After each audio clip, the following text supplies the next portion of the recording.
ॲक्वामॅन पहिला भाग आहे ना खूप उत्कृष्ट होता. दुसऱ्या भागात जरा तेवढी मजा येत नाही आहे.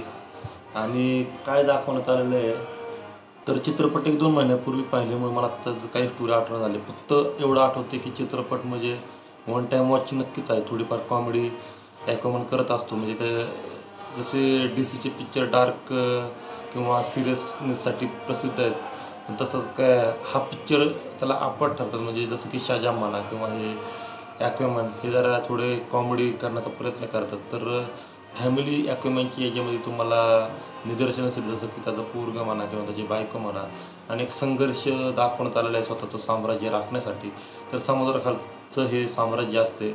तर तुम्ही जर पाहिलं असाल तर तुम्हाला कसा वाटला हे नक्की प्रतिक्रिया बॉक्समध्ये व्यक्त व्हा आणि अशाच नवीन नवीन चित्रपटांच्या समीक्षेसाठी आपलं निखिल मोरे चॅनल हे नक्की सबस्क्राईब करा. भेटूयात पुढील व्हिडिओमध्ये. धन्यवाद.